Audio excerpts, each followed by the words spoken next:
With the final beta now over for Warhammer 40,000 Darktide, I think it's time that we can put together all the things we've been able to get our hands on so far in a first impressions review of the game. So let's have a look at the good, the bad, and the bugs. Just to note, this is a first impressions and not a full review. There is a lot of content such as maps which are still being kept behind closed doors, with Factual saying this was to not ruin the story or the full game before its actual full release. Kicking things off, let's talk about how beautiful Darktide is. Steeped in the GRIMDARK, Darktide really sells that beautiful architecture of the 41st millennium, with huge gothic buildings like something out of a cathedral, and it was everywhere, really selling the look of being broiled down into the world of that 41st millennium. Details of decayed buildings and rubble sold the age of this hive city, exploring areas long forgotten by time or the sites of conflict in the past. Darktide takes the GRIMDARK and turns it to 11. The detail that was given to enemy models was absolutely fantastic, with a wide aesthetic range to the mobs that we got to face, from the rotting faces of the Poxwalkers to the armored brutes of the Plague Ogre.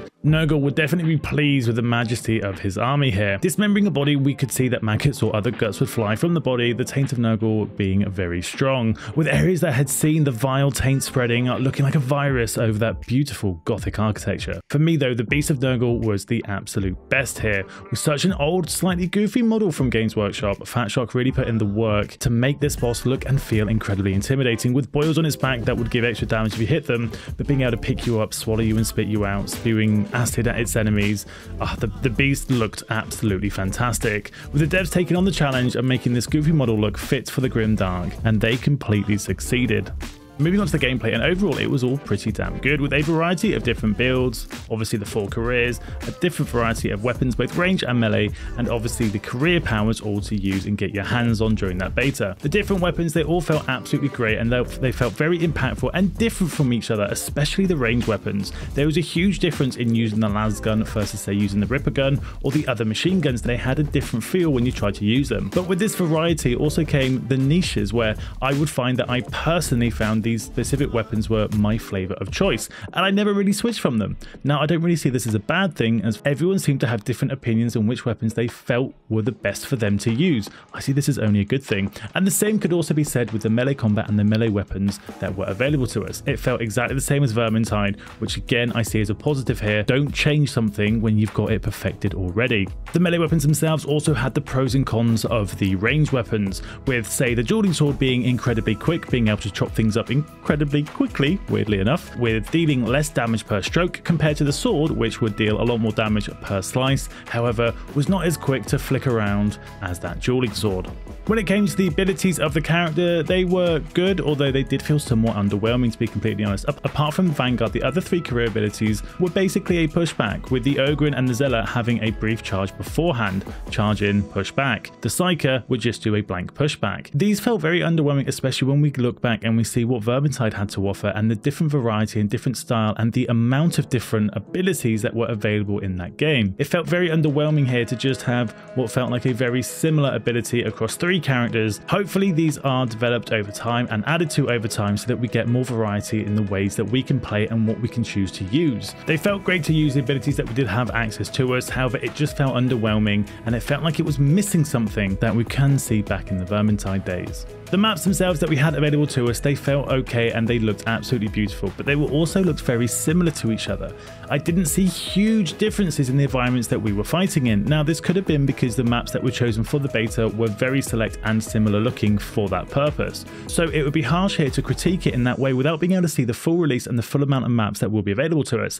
I just hope that on that full release, which by the time this video goes out, we will probably start to see, there is a wider variety in those environments that we get to walk around and explore in.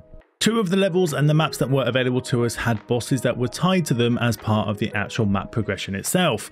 And these bosses, they felt flat, if I'm completely honest. And they felt very easier than the actual mini bosses we find in the Beast of NURGLE and the Plague Ogre. The tactics for both these bosses were exactly the same. Again, I don't know if these bosses were being used as a placeholder for these 2 maps which they appeared in, and we'll see different ones on that full release. We did have an additional boss that was added to the game later in the beta, so hopefully there will be more bosses behind that closed curtain that we're not seeing until that full release, and hopefully there will be more difficulty and more challenge in these bosses for us to face. And a side to note here though is, regardless of how easy or difficult they were still fun to participate in, and they still felt different than fighting a Plague Ogre or fighting a Beast of NURGLE.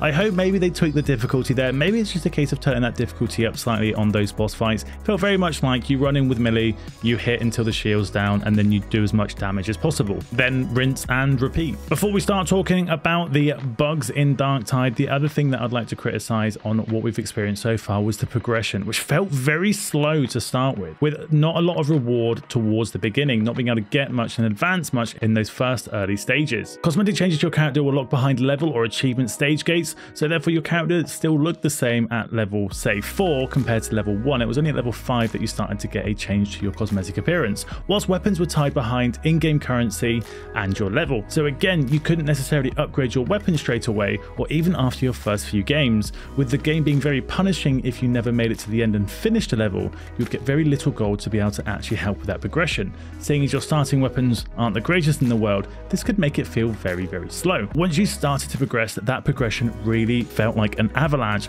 and I found it started to get easier and easier and nicer to progress, and quicker. Unlocking all the different weapons, unlocking the different cosmetics to really make my character look and feel badass.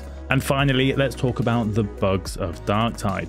And unfortunately, there were a fair amount of them, from items not appearing in your inventory after buying them to everyone seeing in a game and having to reload into it. Full-on crashes, they were all apparent. Now, it is important to note that this was still a beta that we've had access to. However, with how close to release it is, I can't see that these will be fixed by the time the game is in full release. This video will probably come out as Darktide fully releases, so you can let me know in the comments below. I'd love to hear from you. It's also important to say that it was obvious that Darktide wasn't optimized yet for full hardware. I know some of my friends that had much better, much more powerful PCs than me that were having huge troubles getting Darktide to run, including a lot of crashes until they turned off specific settings, whereas me, with my very mid-tier PC, found that if I set very specific settings, it ran absolutely fine without a hitch. I do believe Fatshark will fix this over time. They've shown this in the past, that they are willing to go above and beyond to make sure that their game is as polished as it can be. Overall, despite the bugs and despite the negatives that we can draw, I can safely say that I have been having an absolute blast with Darktide. The gunplay and the gameplay is king, and in this game, it really is royalty.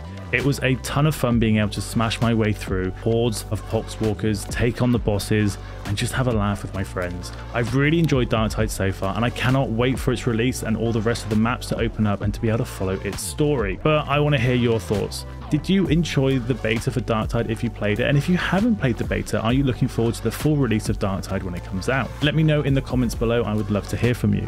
Thank you so much for watching. If you want to find another video from me, I have linked here one of the Everything We Know So Far videos. Thank you for watching, and I'll speak to you soon.